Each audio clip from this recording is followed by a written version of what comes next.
শ্রাবণের মেঘে ঢেকে গেছে ব্যাঙ্গালোরের আকাশ। হালকা হালকা বৃষ্টি পড়ছে, আর মনটা যেন উড়ে যায় এক টুকরো বাংলায়।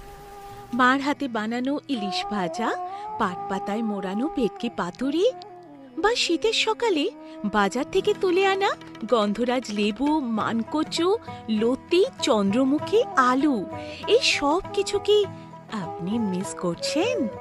বিদেশে নয়, নিজের দেশের মধ্যেই ব্যাঙ্গালোর শহরে থেকেও অনেক দিন হলো বাংলার স্বাদ ভুলে গেছি আমরা। কিন্তু ফুড ফান ইন্ডিয়া ঠিক করেছে, আর না, বাংলা তোমার কাছে আসবে, তোমার দুয়ারে।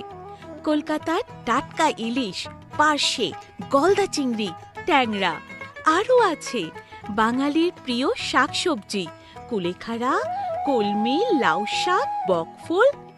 শুধু মাছ নয়, প্রতিটি বাঙালি হেসেলে স্বাদ, ঘ্রাণ, স্মৃতি সব এনে দিচ্ছে ফুড ফান ইন্ডিয়া, কলকাতা থেকে সরাসরি আপনার দুয়ারে।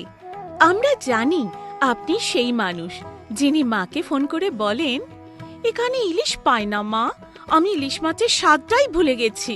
সেই দুঃখ কষ্ট মেটাতে ফুড ফান ইন্ডিয়া এসেছে এক টুকরো বাংলাকে নিয়ে ব্যাঙ্গালোরের বুকে। আজই ডাউনলোড করুন food fun India app, order করুন আপনার প্রিয় মাছ, সবজি, বাংলার মুদিখানার জিনিস, পূজা সামগ্রী, কারণ স্বাদ শুধু মুখে নয়, স্মৃতির সঙ্গে জড়িয়ে থাকে। আর ফুড ফান ইন্ডিয়া, বাংলার স্বাদ, এবার ব্যাঙ্গালোরে।